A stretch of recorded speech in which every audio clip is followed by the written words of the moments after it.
Bill O'Reilly here, Tuesday, February 11th, 2020. You are listening to the O'Reilly Update. Here's what's happening across our nation.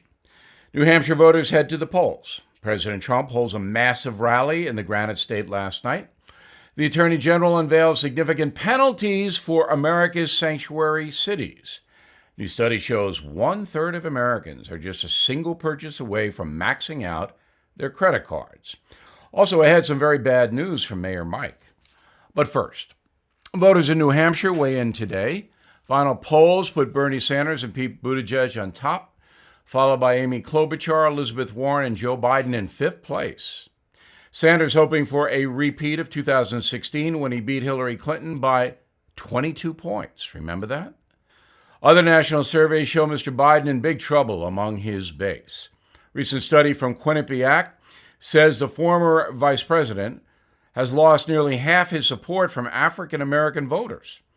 In late January, Biden enjoyed a 52% margin among blacks. That number now stands at 27% after his poor performance in Iowa. President Trump and Vice President Pence holding a massive rally in New Hampshire the night before the primary.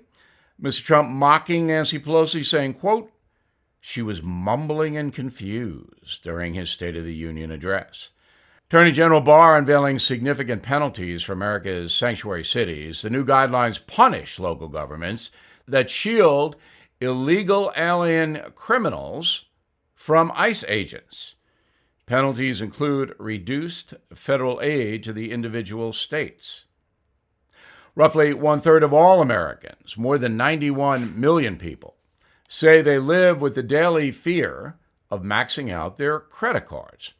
According to a new survey from Wallet Hub, 33% of U.S. adults confirm that an unexpected purchase of $100 could put them over their card limit. The average American household has $7,000 of credit card debt. The interest on that is draining, to say the least. This is not taught in schools and is not emphasized in society, but pay as you go is the best economic plan an American can have. In a moment, Mayor Mike, not on the ballot today. Does he have a chance? Maybe, but he's got some bad news. Right back. Deborah's home was stolen. I don't mean thieves stole stuff. I mean scammers literally stole her home. The FBI calls home title theft one of the fastest growing white-collar crimes. This story is why you need Home Title Lock. Deborah says, quote, "Criminals found the title to our home online and filed fraudulent documents claiming they owned it." And it gets worse. Deborah, quote, "I was evicted from my own home and $85,000 in equity gone. Nobody believes you can get your home stolen this easy," unquote. This is why you need Home Title Lock, because no insurance or bank protects your home from title theft. First things first, please go to HomeTitleLock.com and register your address to see if you're already a victim and don't know it. Then sign up to protect the legal title to your home so you don't end up like Deborah. And to get you started, I got you 60 risk-free days of protection. Please go to HomeTitleLock.com, HomeTitleLock.com. Time now for the O'Reilly Update message of the day. As you know, as we have reported, the New Hampshire primary will unveil itself late tonight. Mayor Mike Bloomberg is not on the ballot. He's not competing in the first four votes: Iowa, New Hampshire, Nevada, South Carolina. The first time Americans will get a chance to vote for the mayor will be on Super Tuesday, March 3rd. So far, Mike Bloomberg has spent more than $200 million on presidential ads. And he's polling around 10%, despite the fact that he has not been in any debates and that he has basically avoided any confrontations with his competition in the Democratic Party. But today, some very bad news from Mike Bloomberg. audio taken in Aspen, Colorado in the year 2015 shows that Mayor Mike defended his stop and frisk policies as mayor of New York City. He served New York for 12 years. On the tape, Bloomberg is heard saying, quote, "Throw them against the wall. The best way to get guns off the street is to frisk and take them away." Bloomberg is talking about young black men in that audio clip. And as everybody knows, African Americans are a key constituency for the Democratic Party. Now, Bloomberg has apologized for his stop and frisk situation in New York, but this tape is going to hurt him. By the way, stop and frisk was very effective in getting guns off the street and dropping the homicide rate in the Big Apple.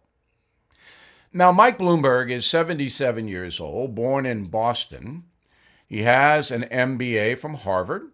He began his career as a broker for Solomon. He left the company with a $10 million severance and started Bloomberg LP in 1981. There, he created the Bloomberg Terminal for real-time trading data. Currently, 300,000 machines are still used today. He made billions.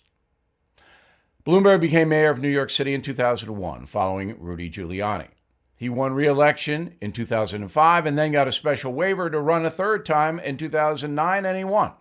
He was a Republican from 2001 to 2007, an independent from 7 to 18. Now he's a Democrat. Bloomberg, as I said, has spent more than $200 million on the race for president so far.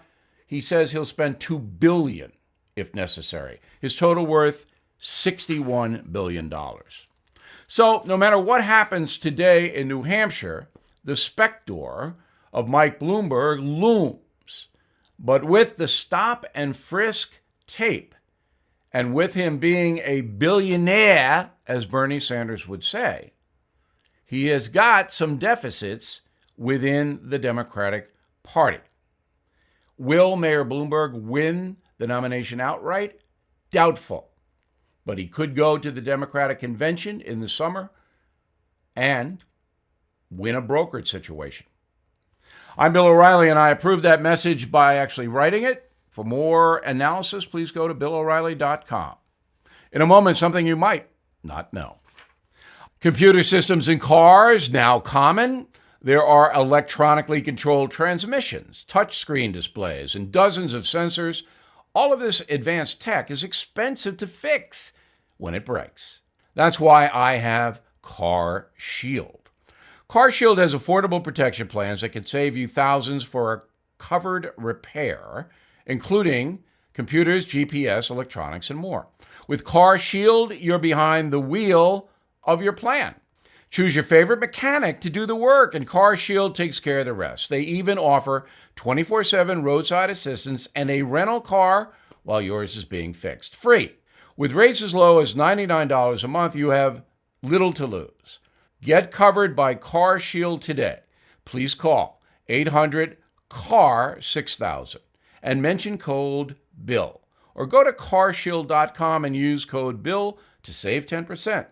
A deductible may apply. That's carshield.com, code BILL. Now, the O'Reilly Update brings you something you might not know. With the results of the Iowa caucus still in question, the election of 2020 travels to New Hampshire for tonight's primary. 24 delegates up for grabs in the Granite State. Latest polls have Bernie Sanders and Pete Buttigieg tied for first, followed by Warren, Klobuchar, and Biden. After months of campaigning and millions in ads, a third of New Hampshire voters remain undecided. 45% say they might change their minds at the last minute. New Hampshire has a long history of reshaping entire presidential campaigns. Here are some examples. 1952, Harry Truman wants to be reelected, but he's facing stiff competition from inside his own party. He drops out of the race after failing to win a single New Hampshire delegate. The nomination goes to Illinois Governor Adlai Stevenson, who is slaughtered by Dwight Eisenhower in a landslide. New Hampshire set another presidential candidate packing in 1968, this time President Lyndon Johnson. Faced with failing health and the Vietnam War debacle, all it took was a week showing in New Hampshire to convince LBJ to quit. 1980, just days before the primary, Ronald Reagan delivers a knockout soundbite during the final debate. Producers tried to cut off his microphone mid-speech. Only one problem: his campaign funded the event. Reagan yelled, "I'm paying for this microphone." The room erupted in applause, including his rival candidates. 1992, the story of the comeback kid. After a third-place finish in Iowa, Bill Clinton needed a win badly. The folks in New Hampshire delivered. Clinton secured a second-place finish, giving him momentum to win 37 more primary contests. He was the first presidential candidate to lose the New Hampshire primary but win the election. And here's something you might not know. Since 1952, there are only two candidates to win the White House without a New Hampshire primary victory: George W. Bush and Barack Obama. It is true we live in a far different age where the internet and cable news can sway voters from day to day, even moment to moment. That could happen tonight in New Hampshire, but it is a very important contest for the Democrats. Back after this. You've heard about the benefits of water exercise. It's low impact and great for your overall health, but who wants to hop in a cold, crowded pool at the gym? Not me. With a Michael Phelps swim spa by Master Spas, you can exercise and relax without leaving home. A swim spa is a year-round pool alternative that helps you lead an active, balanced life. The water current of a Michael Phelps swim spa lets you move at your own pace, walk, swim, exercise, without the stress on your joints. Enjoy the massage seats where you can ease tension and muscle aches. One happy owner, Patricia, says, quote, "Exercising in the swim spa is fun, and I not only have relief from my arthritis, but I feel stronger and healthier." Right now, Master Spa is offering $1,500 off a Michael Phelps swim spa. So please go to michaelphelpsswimspa.com/bill for details. Save $1,500 today. Go to michaelphelpsswimspa.com/bill. Thank you for listening to the O'Reilly Update. I am Bill O'Reilly. No spin, just facts, and always looking out for you.